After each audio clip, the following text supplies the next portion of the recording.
Ya, Assalamualaikum warahmatullahi wabarakatuh. Waalaikumsalam warahmatullahi wabarakatuh. Perkenalkan, nama saya Umi Hamida dari jurusan Agribisnis Universitas Lampung. Di sini saya akan mewawancarai Bapak tentang kewirausahaan.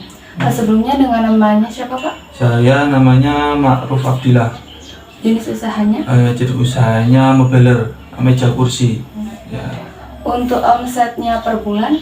Kalau omset ya alhamdulillah ya sekitaran 5 jutaan lah, 5 jutaan ke atasnya itu rata-ratanya.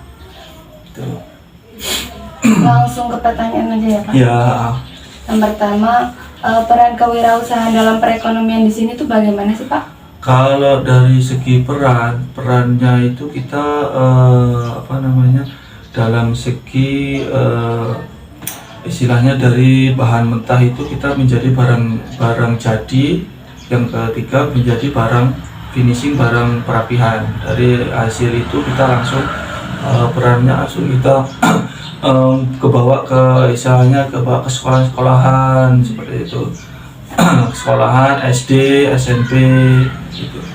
Itu peran kita dalam mengembangkan usahanya. Terus untuk keuntungan dari wirausaha ini? Kalau dari segi keuntungan yang jelas keuntungan ya itu dalam segi keuntungan dari segi modal atau yang lain? Dari modal. Kalau dari modal ya istilahnya ya cukuplah istilahnya kalau mau buat makan, buat kebutuhan sehari-hari alhamdulillah bisa mencukupi. Kalau kerugiannya? Kalau dari segi kerugian ya sesuai sih, kadang lebih dari keuntungan bisa kita rugi besar pernah, sampai istilahnya ya intinya jatuh bangun ya pernah. Dalam segi usaha itu pasti ada jatuh bangunnya sih, jadi kalau kerugian pasti ada. Cara atau upaya untuk mengatasi kerugian tersebut gimana, Pak? Kalau kita cara mengatasi kerugian ya satu sih, kita pasti modal, pasti kita kendala dari modal. Kita tetap cari modal. Dalam modal tersebut kita pelan-pelan kita mengembangkan satu persatu ya. Terus yang kedua, kita pelajari awal dari kerugian atau permasalahan yang buat kerugian. Jadi kita ya menganalisis kita gimana, jangan sampai kita terulang kembali atau evaluasi seperti itu. Terus menurut Bapak bagaimana sih menjadi wirausaha yang baik? Yang satu tetap kita kembali ke kepribadiannya. Dalam usaha kita harus mempunyai kepribadian yang baik, karena kalau tanpa kita mempunyai kepribadian yang baik, yang pertama kita harus menjaga kepercayaan orang. Karena kita dalam segi usaha harus bisa menjaga kepercayaan orang. Kalau kita nggak bisa menjaga kepercayaan orang, pasti kita dalam hubungan yang baik itu pasti kita akan berantakan. Istilahnya nggak kemungkinan orang pasti ngecap kita yang jelek. Jadi dari situ dari perusahaan kita pasti akan dampak buruknya sangat besar. Selanjutnya, hal apa sih yang harus dilakukan kalau seumpama masalah dalam berwirausaha itu terjadi? Gimana, Pak? Kayak upaya tadi, Pak. Tapi ini dalam berwirausahanya, tapi dalam lebih luas jangkauannya. Jangkauannya lebih luas. Kalau jangkauan lebih luas, ya alhamdulillah kita jangkaunya udah keluar dari Kabupaten Prinsewu. Jadi kita dari situ kita kenal sama orang-orang baik, berawal dari orang baik. Makanya kita dikenalkan sama orang-orang luar, contohnya kayak dari Tulang Bawang, Mesuji, Lampung Selatan. Ya alhamdulillah dari perkenalan yang baik kita menjaga ya dari situ, karena kita kokoh dari kepribadian yang baik. Ya dari situ kita bisa mengembangkan yang lebih jauh lagi. Alhamdulillah dari perkenalan itulah kita dapat mengembangkan usaha kita lebih luas lagi. Kalau menurut Bapak sendiri, harus nggak sih percaya diri dalam melakukan wirausaha? Ya kita ya harus percaya diri dong. Kalau istilahnya kita usaha, kalau nggak percaya diri gimana? Nanti kalau kita melangkah, nanti kalau ragu-ragu ya nggak jadi juga. Walaupun itu nanti dampak buruknya ke depannya kurang pas ya kita harus bisa berani spekulasi gitu. Selanjutnya, bagaimana sih Bapak mengembangkan produk usaha ini? Kita mengembangkan produk, kita berawal dari nol pastinya ya.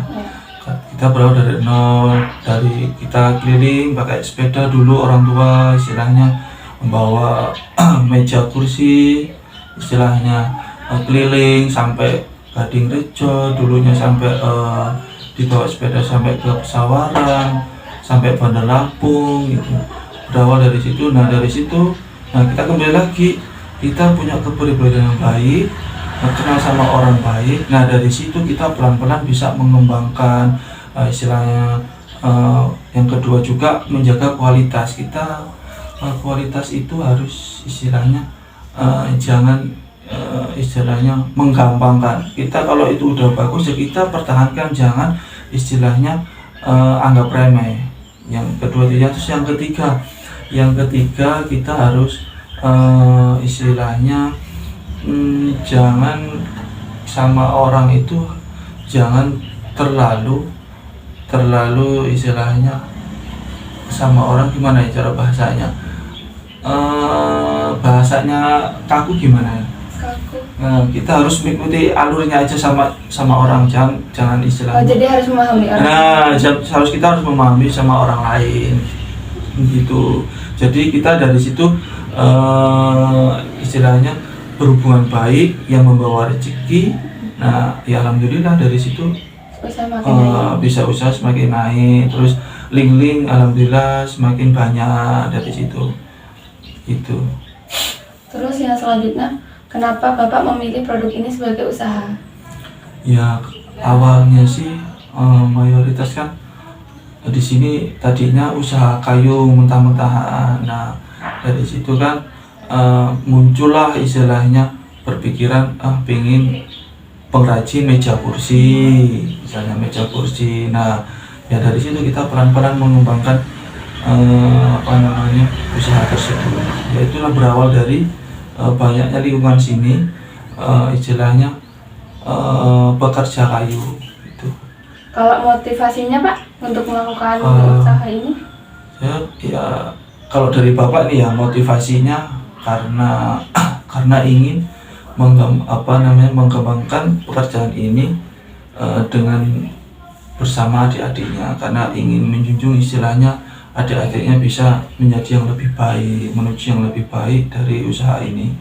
Yang mudah-mudahan dalam usaha ini semua keluarga bisa kejunjung lagi, misalnya dari segi ekonominya, dari segi dalam kehidupannya, yaitu mudah-mudahan bisa terlaksana semua gitu. Sebelumnya apa pernah melakukan usaha lain Pak? Kalau sebelumnya nggak pernah sih, dari awal langsung mencoba usaha kayu ini. Misalnya mobiler pengrajin meja kursi langsung dari awal. Untuk evaluasi produk-produk itu biasanya gimana sih Pak? Apa disortir satu-satu atau emang produk itu kalau udah dicetak atau udah dibuat itu langsung dijual?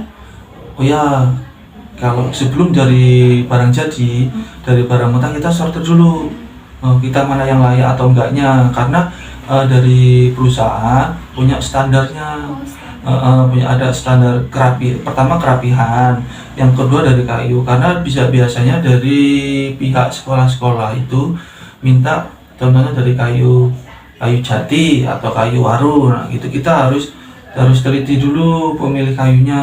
Baru dari situ kerapihan, habis kerapihan baru kayak cat itu masuknya dalam finishing itu.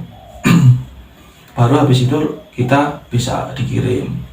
Contohnya kayak yang kadang kan ada si kayu yang kena penyakit kayak nonoren gitu, cara bahasanya gitu, kita singkirin istilahnya. Jangan sampai sana barang ibarat kena penyakit itu atau lecet itu, kita garansi insya Allah gitu. Garansinya 1 tahun? Enggak, kalau garansinya kita sampai lokasi dalam keadaan baik, dan gitu aja.